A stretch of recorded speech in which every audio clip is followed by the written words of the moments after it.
Hello, it's Sam from Racing Breaks. Today is Tuesday, the 5th of March, which marks two things. Firstly, it is 1 week till the festival, and secondly, it's the Racing Breaks preview evening here at M Restaurants.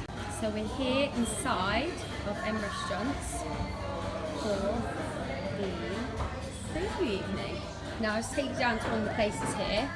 Just got some information about some other Racing Breaks packages we offer. This one's the Melbourne Cup, and then the other side are about the Cheltenham Lounge that we've got. Then you've got your amazing bet offer from Star Sports, and then you've got your little booklet here that you can make all your notes in for each day and each race. Great work. So a little rumour has it that Stephen Powell, the racing blogger, is here tonight. We're going to go find him and see if we can get a quick word on him about what he's excited to see at the Cheltenham Festival too. Favourite week of the year coming up? Yes. You excited? I am. Cheltenham. We are joined here by the one and only, the racing blogger, who is going to be in our VIP lounge at the festival. How excited are you? I'm absolutely buzzing. If you didn't hear me say in my promo video, Guinness on tap. Won't be queuing for it. I'll be drinking the black stuff all day, and it's going to be fantastic. You know, Altior's going to win the champion chase and equal Big Bucks' record and make it 18 from 18. So it's going to be an epic day. It is, and you're going to be there 2 days, aren't you? I am. Plans might change. You never know. Get too drunk, stay an extra few days. Find a couch to kip on. We've all been there. Yeah. So Altior's most looking forward to seeing, or? He is, because I've backed him to remain unbeaten for the year at 4-1. So I'm on a monstrous price for a few £1,000s. So it'll be a good Cheltenham if that comes in. Besides that, Sir Eric in the Triumph Hurdle, an ex-high-class flat horse with Aidan O'Brien. He could be the next Isterbrack. That's some statement. But the vibes coming out of Ireland are pretty special, and if that's the case, he's going to be very hard to beat. Yeah. So.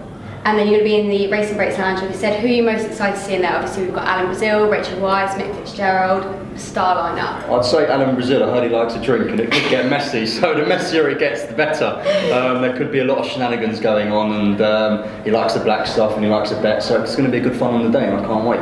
Brilliant. Thank you so much. You're we welcome. can't wait to be there. Cheltenham.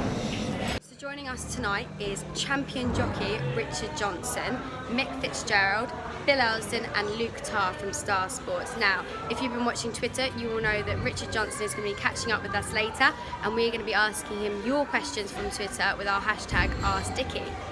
Ready to go? Yeah. Well, we've got champion jockey Richard Johnson here with us at the Racing Breaks preview evening, and we've very luckily got 5 minutes to sit down with him. So we thought, what a better way to do it than see what you guys want to hear. So, are you ready? Just about. So we've just said the world of Twitter can be cruel. Hopefully they've been nice. Hopefully. Fingers crossed. Okay, who's the biggest sissy in the weighing room? Oh God.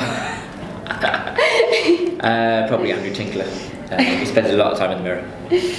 Fair enough. How good was Rooster Booster at his peak compared to the other champion hurdle winners? Oh, they're all obviously brilliant, but yeah, obviously that on the day he won the champion hurdle, he was amazing. You know, he literally ran away with me from the second last to the winning post. He literally got quicker and quicker and bolted up. Yeah. Would you ever move over to flat racing like Graham Lee or Dougie Costello? It's a nice idea, but I think the weight is definitely not going to happen. So I need to cut off a leg, I think. So yeah, no, not today. Did you always want to be a jockey, and if any of your children decided to do it, would you be happy? I always wanted to be a jockey. I just loved riding ponies to start with, and then thought, being a jockey was what I wanted to do. Natural path. Natural thing to do. If my children want to do it, that's great. I'm not sure. My little girl Willow, I'm not sure I'd be as sort of pushy with her. But they all ride ponies, and if they wanted to do it, I'd definitely support them. Yeah, I mean, it never interested me, even my dad being a jockey, so I don't think you've got too much to worry about. Are you concerned about the forecast of rain that could hinder Lalor in the Arkle? Not really. I think the rain they're going to get is hopefully probably good for the course. And actually, Lalor runs in the Arkles. The first chase on the first day, the ground will be lovely and fresh. I don't think he'll mind some cut in the ground. Yeah. If you had to ride another horse in the Arkle, who would you choose? Oh gosh. I suppose Glenn Walker, he's the horse that's improved all season. You'd never thought at the start of the year he'd be even lining up in an Arkle, but his performance at Sandown the last day was very taking. So I think he's one that's I'll be most wary of. Yeah. What was your inspiration growing up, and who did you want to be like? When I was first growing up, Peter Scudamore was champion jockey, and he was quite local, from locally to where I live. So everyone talked about him, so I thought that's what I was to be like. And then for me, Richard Dunwoody, when I was sort of getting close to working in racing, I still think he's one of the best jockeys I've ever seen. Yeah, definitely. Other than your good self, who is your choice for top jockey? Obviously, Ruby Walsh, I think, has got to be bang up there. I know they say that Willie Mullins has got not as strong a team coming this year, but he's still got some very powerful team, and I think obviously Ruby's going to have the pick of those. If you could bring one horse back from their prime for one last ride, who would you choose? It's a good question, that.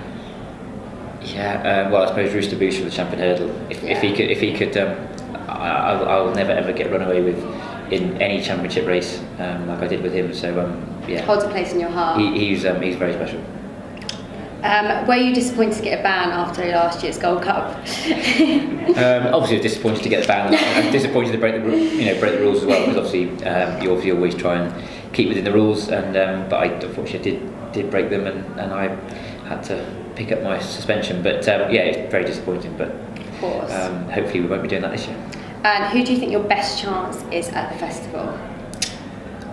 I think it's very close between Laylaw and Native River. I suppose the one I'm really hoping for, if he can repeat last year, Native River would be all I could hope for. It's crowd favourite too, isn't he? He's a trier. Do you feel the extra pressure when lots of people love the horse and put a lot into it as well? I think it's just lovely to when more people support a horse. I think it gives you, especially a thing like Cheltenham, it's such an amazing atmosphere anyway. But when people also enjoy the horse, and you hear his name being shouted, it's hopefully it'll help him get revved up for the day and produce another fantastic performance. And best handicap chance? I think, I can't really pronounce his name, but in the Pretemps hurdle, Sambuja Shuja, I think it's something like that. Philip Hobbs is one at Chepstow the other day. He obviously qualified for the Pretemps there, and he's a novice that's probably improving. And lastly, 3 words to describe the Cheltenham Festival. Putting you on the spot now. Amazing. The best. Disappointment. Hopefully not too much. Sometimes. That's it. You've been brilliant. Thank you very much, Jockey. Thank you very much. Thank you very much, and best of luck for the festival.